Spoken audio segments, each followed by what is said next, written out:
Welcome, everybody, to another episode of Your Spiritual Journey. This is Dr. Bob, and this is the space and the place where we talk about what it's like to be human on this earth at this time and place. Today's special guest is Sharyn Madison, and he is the son of Sharyn Madison. For those of you who have been following this podcast, she was back, way back in our first season.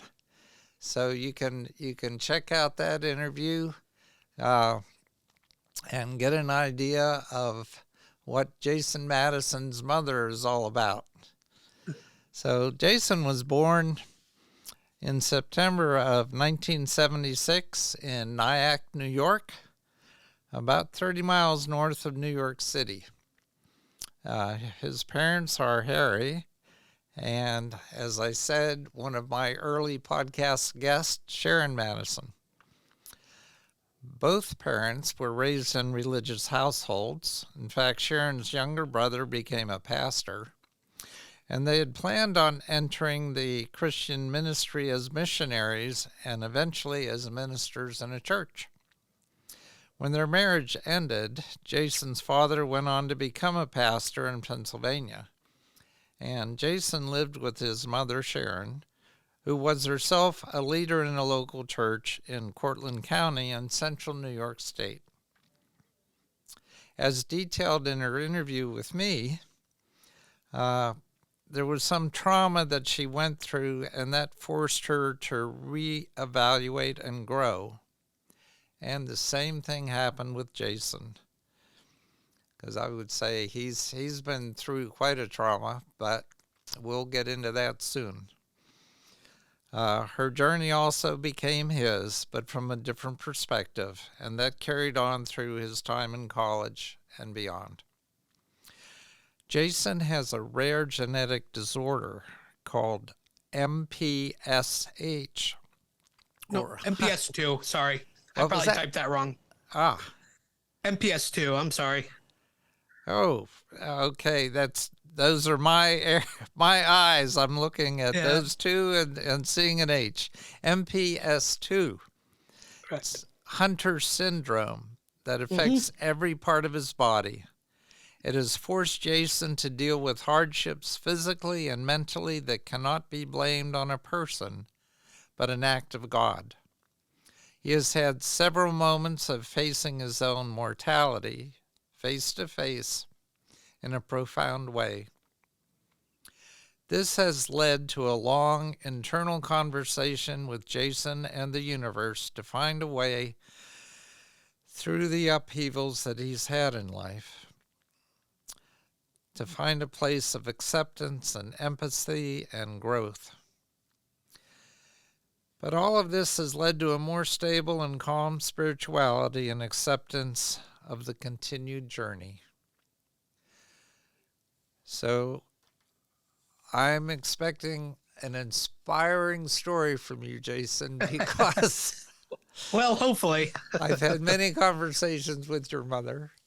Yeah. She's something else. Yeah, she belongs to a spiritual group that my wife and I monitor and facilitate. So I get to see her a couple times a month. But oh, nice. I'm going to turn the mic over to you and allow you to tell your story and then ask you some questions. All right. So I guess we'll start from the beginning. From what I can remember, is as detailed in my biography. Both my parents came from pretty religious households, so I was raised in a church. It was a very stable upbringing.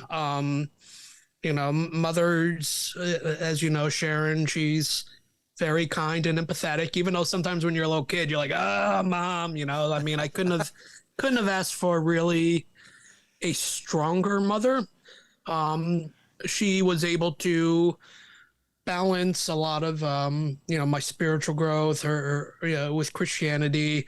I should say that provided a certain level of stability being involved in the church early on, especially when She had to deal with a disabled child, with Hunter syndrome, and her brother, uncle, and great uncles, we can trace back 4 generations, had it. So she was very strong in helping me through that. And it was nice having that stability of the church. But even then, there were certain aspects that always bothered me. And one of them was basically the concept of eternity and living forever. And that terrified me.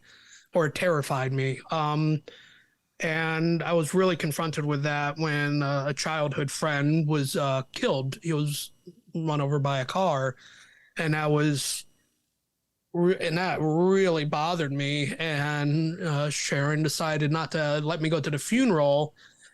And at one point, I was kind of resentful, but I totally understand, because I was it really hit me hard. How old were you at that point? Oh, probably in kindergarten, maybe 5 or 6. Wow. Okay. So, I know many other people have, had that face to face with, someone dying at a young age and everything, but that just, for whatever reason, really bothered me. And I would have panic attacks of the idea of what the church was telling me was what heaven was like, which is almost like living here on earth, but forever. And of course, you get a nice house and everything's great. And that just terrified me, because it's the concept of eternity is mind boggling. And no matter where I looked or asked, like, nothing in that congregation was able to relieve that. And another thing is, I would go to these like church retreats for youths and teens as I was growing up. And I would always be bothered because they would always have an element of, everybody, you're all sinners and you need to, reevaluate your standing with Christ. So you all stand up and recommit yourself. And it felt like you were being pressured to do that. Yeah. And for me, it's like, no, I'm pretty good. I'm pretty good. And I'd be like the only person still sitting down, like, oh, and it just felt odd to me, just something about it wasn't quite sitting right. So those were all kind of things that were happening. And then, as my mom discussed on her interview, she went through a period of remembering some abuse that she had when she was a child. And that caused her to have major reevaluations of who she is, her spirituality and everything. And I found it really interesting listening to her episode, from hearing that from her perspective, because being the child, it was much different seeing her go through it from my perspective. And that really shook my foundation, because she was always my rock, always the person who like fixed my skin knee, or if there's a problem at school, she would go in there and fix it. And at that moment, she was very vulnerable and she couldn't. And that was just floored me, like I felt like almost like I was drowning or just kind of paddling around, because that life preserver that I always depended on was no longer there. Yeah. It was, but it wasn't, it's a little further out of reach temporarily. So that kind of makes you go, well, geez, if that's not there, what else do I have to question? And over time, Mom started, becoming better and really, really starting at the very beginning of her journey. And one part of it was she expressed a lot of it through music. And I don't remember if she really talked about that in the interview.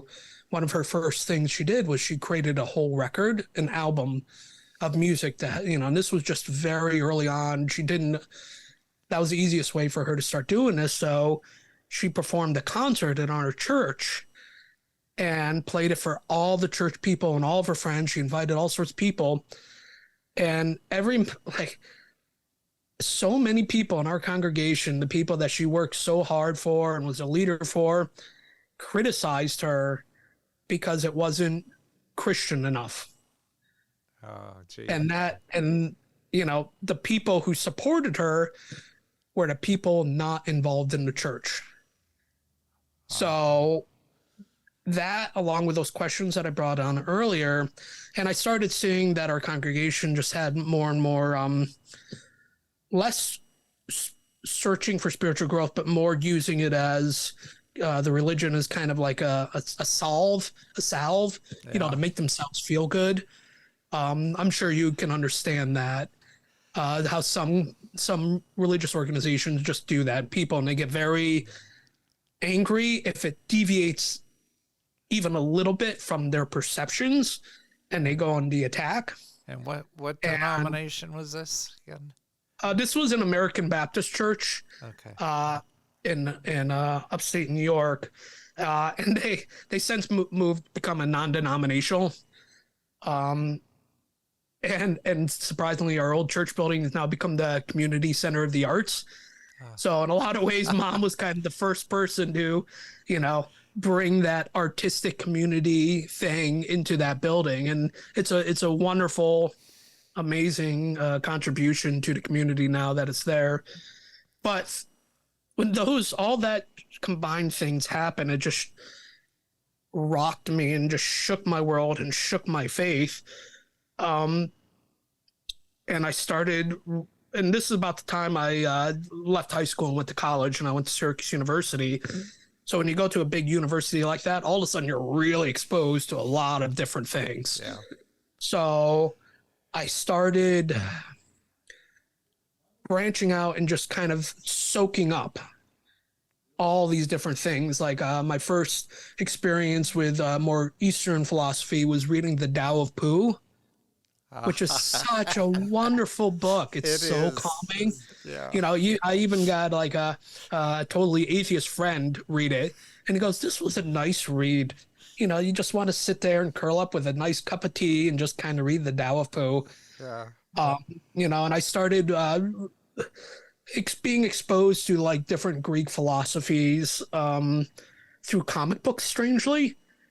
It's one of those things you just reach out to, and you just be open to accepting learning and doing different things. Yeah. And but by that time, Mom started kind of finding her path, so she was also sharing her experiences with me. And she's definitely a teacher, and that's what she loves to do. So she would bring some of those experiences in, and I just started pulling all this. And I did finally get to a point where the idea of eternity doesn't bother me anymore. And I got it, strangely, reading a Kurt Vonnegut book, which is weird because Kurt Vonnegut is usually very dour and, nihilistic. But he had this book called Slaughterhouse-Five, where he talks about an alien species that live outside the concept of time and how that happens. And all of a sudden it clicked and made sense to me. And that realization also made me go, the universe will give you lessons in very unusual places. You just have to be open to receiving them when they're there. Don't keep the door closed. Be open to them. And that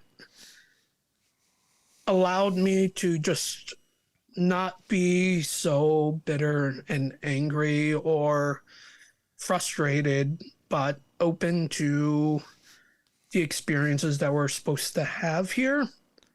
And when we're done here, then we will be perfectly prepared for whatever existence we have next. Either we come back here or, I'm not going to say for sure what happens on the other side, and that's not necessarily important right now.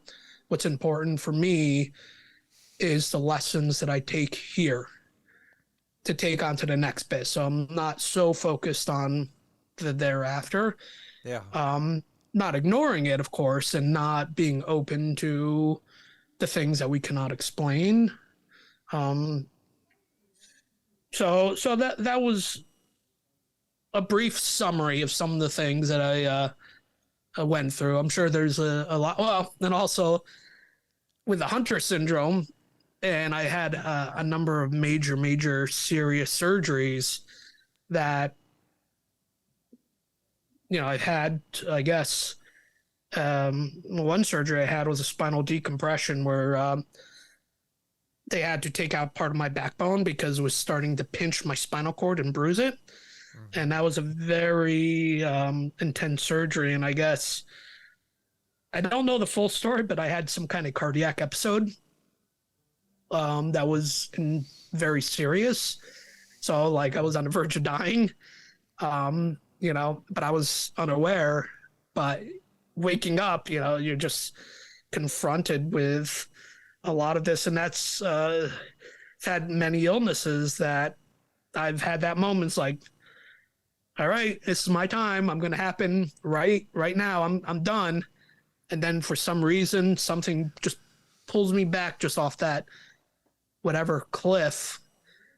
It's like, no, you're not done yet. I guess you got a few more things to do, but just to let you know that, someday it'll be, and something will catch you when it's your turn to go. So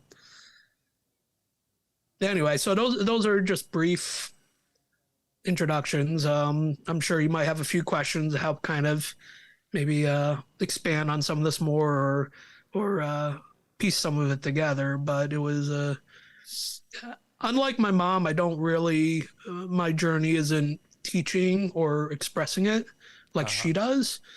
It's more, I keep it kind of quiet and almost more self-therapy. I do express a lot of it. Sorry about that.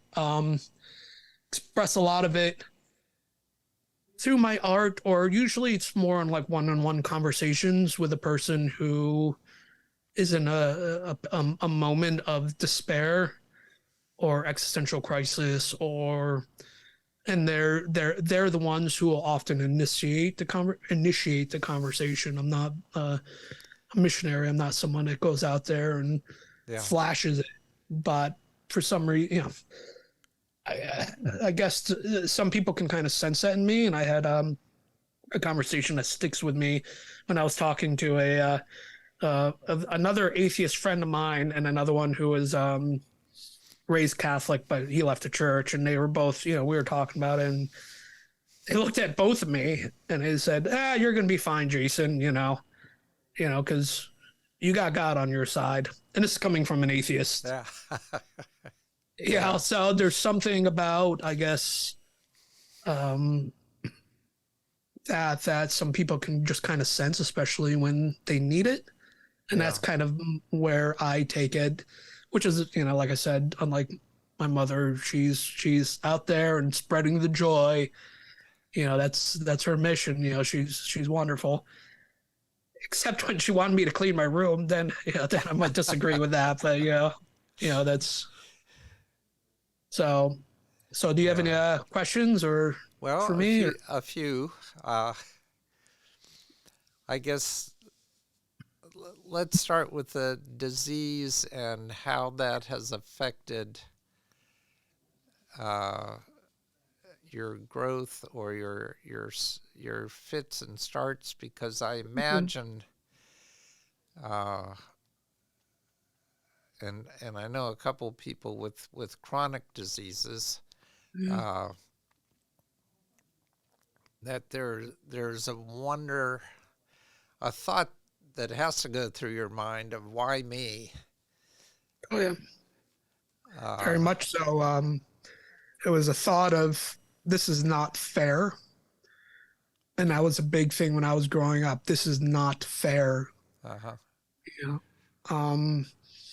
But you have to kind of accept that life is not fair. And you start, instead of focusing on, you're going to have to deal with it. You're going to have to deal with the bad. You're going to have to deal with the pain. You're going to have those feelings. But I think those are all important to have for the experience. You can't know light without dark. You can't know good without bad. Like with the yin yang symbol, that's such an amazingly complex yet simple that helps me find balance. So I don't fight that or repress those feelings. I kind of ride through them, but then I focus on the aspects that have brought me joy, such as meeting other people with these disorders. And I have a very mild case of it, very attenuated. A lot of people who have Hunter syndrome have a lot of cognitive issues, much more serious issues, and a lot of them don't reach teenage years before they pass away. It's, very hard. So a lot of mothers and parents especially have a lot of difficulty with a really sick child or children that have passed away, and they find so much comfort in just seeing me do the best I can and living as much of a life as I can with the difficulties, but carrying through and feeling that comfort that I bring to these people who are in such a sad state is nice to me. It helps give you a sense of purpose. Yeah. And I'm able to, through my experiences, speak for those who are nonverbal, who have the same disorder. So I can express to them, this certain treatment doesn't feel good when they can't communicate it with their parent. Yeah. So you can't always think of it that way, but I try to remind myself of those moments, especially when I start feeling really sore or really sick, that those experiences are important for the messages that I can convey to other people who can't express them. So okay, so that sounds like you're pretty active in a particular organization. yes. Yep. So I'm actually on the board of directors for the National MPS Society, which is the main nonprofit. And there's a couple other smaller foundations that deal with the different disorders. There's MPS 2, so there's got to be an MPS 1, MPS 3, and they're all different. So the MPS Society kind of is the organization that kind of covers that all. So I was a very early adult representative of the community for the board. So, and with my theater and stage background that I've had, it's easy for me to get up on stage and talk and do talks or do, like I was the host for the podcast for a while, and I gave it a much different perspective than someone who didn't live through the disorders. So I'm able to talk with a lot of adults, and a lot of these things that we discuss are stuff that parents don't want to hear, like the feeling of sadness, the feeling of sometimes you don't want to be here anymore because life is tiring, especially with a disorder. Right. Those thoughts cross your head, and that, does sound like, suicide. And oftentimes that definitely crosses your mind. But when you talk to someone who has had that similar feeling, you find comfort because there is someone out there that has been through that with you, and you can kind of encourage each other to keep living, keep doing what you can, while sympathizing with the pains and the hardships that in our society and our culture just rather would sweep under the rug and pretend that's not there. Yeah. And that goes back into the whole idea of experiencing even the bad parts, not dwelling on them because you don't want to hold on to it, but kind of like riding it like a boat on a wave. Yeah. And just seeing where it takes you, because you might find that it takes you to a place that you were meant to go and you didn't even know. Yeah. So I'm heavily involved in the National MPS Society. I got to do some fundraising calls, and that's like the one part I hate the most, Oh, even though it's so important. But yeah. and I know I'm good at it because once again I'm a patient, So it had those words have a little bit stronger impact than if it was somebody else who are making the donation calls. So I understand that, and just kind of get myself a good strong cup of coffee and just kind of plow on through. So. Yeah. Right. So at this stage of your life, where Mhm. are you spiritually? Do you have particular daily spiritual practices or weekly, or have you Um, reconnected with a church or a denomination? no, when I lived out in Seattle around 2016, 2017, and that's when the election happened. I don't want to get into politics much, but I wasn't happy with the outcome to the point where I got to go to church because I was feeling so bad. And I actually found a Lutheran church just around the corner, and it was so welcoming. And just even I was scared. I was terrified to walk through those doors, and I don't know why. Hmm. Because I was raised in the church, it shouldn't be so scary. But then I had spent like 20 years, you know, living life, just doing whatever. And then just that moment, and I was like shaking with fear, like I almost threw up, but I forced myself to go. And right when I walked in, the choir was practicing, and the acoustics were just wonderful. And all of a sudden, it just felt warm. And an older woman just came up to me and just greeted me and said hello, and didn't push anything. Just said, I'm happy you're here." And so we went through the service. And at the end of the service, just all these 30 odd years of just emotional, it just all came out. And I just was like standing in the aisle of this church just crying. And the Ah. pastor happened to be actually was a Puerto Rican woman who was the pastor of this congregation, who had this beautiful voice, and she had a theater background in New York City where I had also lived, and I'd done some off-Broadway stuff. And she didn't even say anything. She just stopped talking to who she was talking to, walked up, and just hugged me for like 5 minutes, didn't say anything. And that was just such a cathartic release, um, that was unexpected. So I became very involved in that church, and there was a lot of cool things about that congregation. They definitely walk the walk. They had this whole food bank and program to help men who were recovered from drug addiction, who had nowhere else to go, to live at the church and to start them on their journey, of independence. They did all this, so it was wonderful. And then I felt that spiritual thing. And then they did this wonderful ceremony when I finally moved from Seattle, and when you have a religious experience like that, it's hard to explain the impact that it has on you, sometimes to someone. But it was very heavy. And then when I moved back east, I went to a few churches, but it just wasn't the same. Yeah. So, and even at that time, even when I was involved with that church, I wasn't necessarily, I wouldn't say Christian.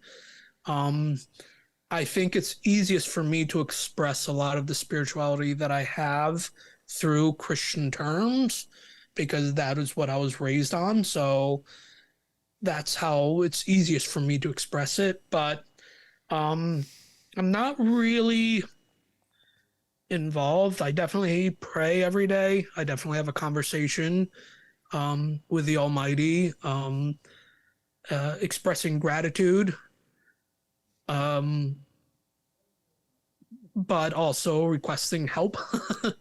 you know, Yeah. it's and most of it is help in helping others, like having the energy, the motivation, the awareness to do what should be done to make the world a little better place, even in my little world, my little corner.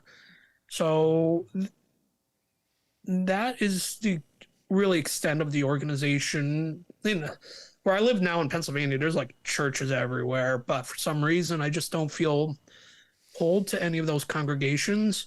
Um, and once again, most of my discussions are just with a few people. One of my good friends here, he's a practicing Buddhist. So, we'll sit there and actually he goes to he's a Buddhist who goes to a Universalist church. Hey, go figure.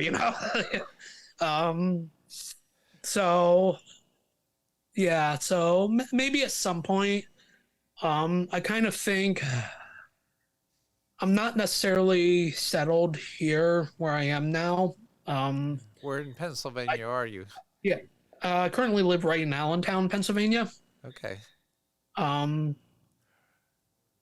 In the Lehigh Valley, so just about an hour outside of Philly, an hour and a half out of New York City. So, Right. And I moved here for a reason that didn't end up coming to fruition. So I'm just kind of figuring out what the next step is. Yeah. And I'd like to be closer to mom. I'm a little hesitant about moving back up north because man, it gets cold. Yeah. Up there. So I'm thinking probably when I definitely have found if I ever, maybe I'm just kind of, destined to be a rambler, just kind of forever, the rest of my life. Yeah. Well, Because that's one thing I do miss about like being involved in a church is the level of community. And I'm sure yeah. you have, with what you do, have a level of community that you find very helpful going forward, just for chit chatting or just like if your batteries need charging up, you can call someone that and they can kind of give you a boost. So that's one thing I do kind of miss, but for some reason haven't quite been called for that in that regards here. Yeah. Well, this weekend must have been something for you watching the Bills and the Philadelphia Eagles play. Oh, it was horrible. So I didn't get much sleep last night, so I'm a little bit of a sleep deprived. So hopefully I didn't ramble on too much. But that was once again, being a Bills fan and being football, you got to accept the bad because you can't really appreciate those good times unless you feel that crushing defeat. Right. So that was rough. I've learned don't read the comments on sports pages because everybody has an opinion. Everybody thinks they're an expert and they're just regurgitating what they hear on ESPN, talk radio. Well, often people find their spiritual life and their football team life crossing, especially because the games are on Sundays, and yeah. they want done with church. Gotta go to my second church. Watching the football. Right. Yeah. I think my uncle, who's a pastor, my mom's brother, he's a diehard Steelers fan. So, he always made sure the services didn't run late. Yeah. Gotta go back and watch the Steelers. So I mean that's where it's going. And once again, I support my mother, and my dad still preaches from time to time, and oftentimes he'll call me up to help me with his sermons. And so I try to add a human level or a way that to send a message that doesn't close doors, but opens them. Because sometimes when you're really involved within an organization or a set beliefs, you kind of almost have the horse blinders, because you're just so in something. And sometimes the message that someone needs to hear is over here. So if you can just kind of try to open it a little bit so the person can see, oh, okay, that, that's what I would try to do. Yeah. Well, that says a lot that Mhm. he would consult you on some sermons. It Yeah. says a lot about him, and it says a lot Yeah. about you and your Yeah. relationship with your father. So, Yeah. uh, He always wanted me to be a preacher, and my uncle always wanted me to preacher. And, a lot of people are like, Jason, you're going to be a preacher. And I had a conversation with mom one time, and she was like, I always knew you'd be talking and helping people, but I never saw you being a preacher. yeah, And I'm definitely emotionally and spiritually close to my mom. So I take that as a reaffirmation yeah, of what I always felt, from probably the person who kind of understood me the best. yeah. Yeah, there So, are some churches, for instance, I get opportunities every once in a while to be in the mhm, pulpit. And that's kind of fun, once a year, twice a year. mhm. uh, Yeah. Were you raised in a Christian church? yes. Well, Yeah. So there's on and off, sort on of, and off but there. yeah. Uh, So there is something comforting about returning to that thing every so often, yeah, right. and I don't want to make it sound like I'm bashing Christianity. Not at all. I am a person who doesn't like rigid dogma, extremism, radicalism. Uh-huh. That's the part, and it's not necessarily Christianity. That's the part that I have difficulty with any belief system. Um, Especially nowadays. Boy, it's Yeah, but there is a wide spectrum of yes. Christian churches out there, Oh yeah, yeah, to far right, far left, and all yeah, shades in between.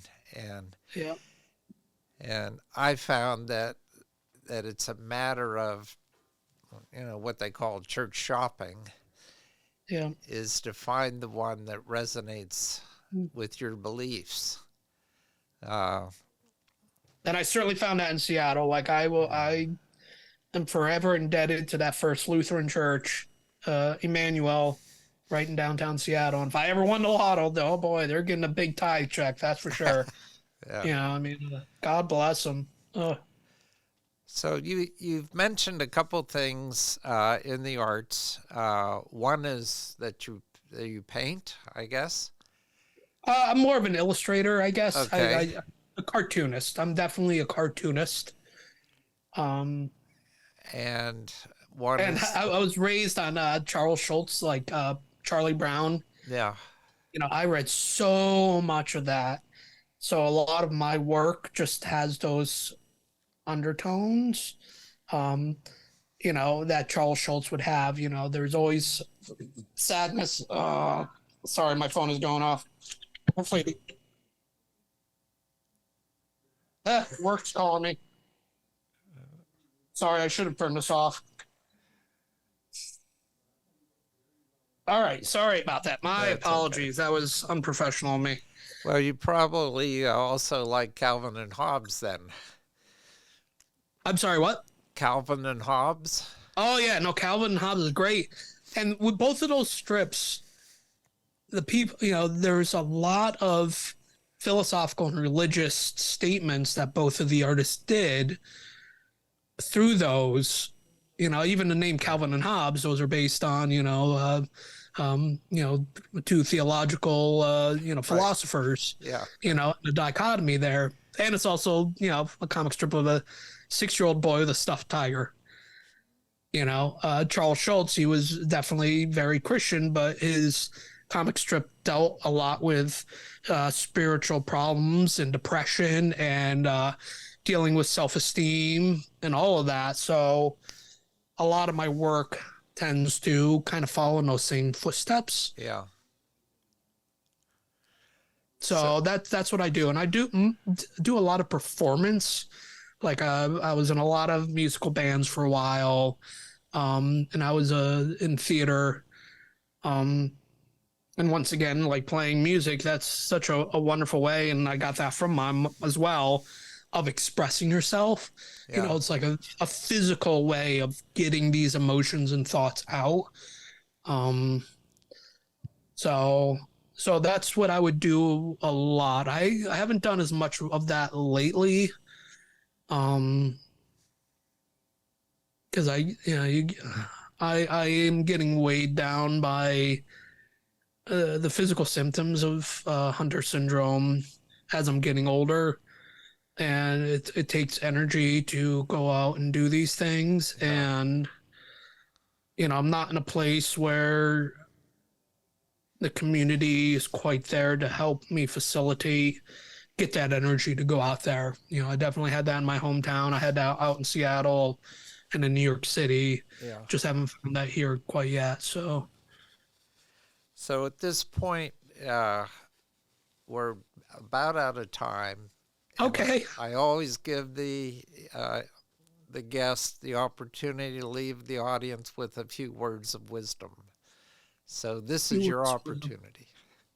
I've been thinking about this so hard. And the only thing that really comes to my head is this quote from this sci-fi movie is no matter where you go, there you are. And it's one of those, Yeah. it's silly, it's goofy, but yeah, at the same time, it totally makes sense. So, and that goes into the whole thing.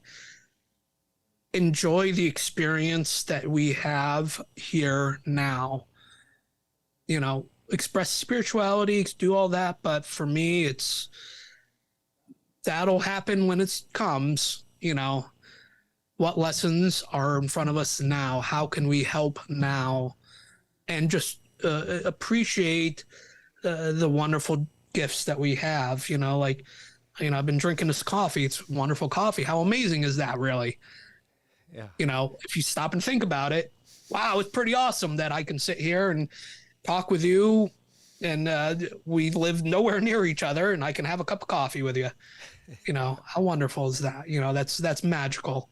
So yeah, just take moments to just appreciate those things. So wherever you go, there you are. Okay. You heard it not first here, but you've heard it again. Yeah, there you go. I'm sure you've heard it before, right? I'm sure it's a statement that's been around, but anyway, just reaffirming the good message. Well, there's people who say you're exactly where you're supposed to be at this moment in time. Yeah, there. So just enjoy I hear it. ya. Yeah. Yep. Having a cup of coffee with you, Bob. So we're all good. Okay, that's great. Well, it's been a pleasure, Jason. Well, And thank you very much for having me. I appreciate having this opportunity to chat with you. And well, your mother said to me, "You just got to talk to Jason. You talk about spiritual people; he's right up there." So yeah, I was curious why, because once again, I'm not out there like she is, and a lot of your other hosts or your guests are very active, in the spiritual community, but sometimes it's maybe the people backstage that also have something to say as far as the great play of life goes on. So well, the message of this podcast is everybody is on a spiritual journey. Every single one of us. Everybody's got a story to tell. Everybody's story resonates with somebody else out there who needed to hear those words at this particular time. Well, thank you very much for making that happen, using your platform and your skills for those voices to be heard. So I do appreciate it. Thank you. Thank you for your voice. And audience, as always, take what resonates with you. Put the rest on a shelf till later when you're ready to pull it down. And until next time, this has been your spiritual journey.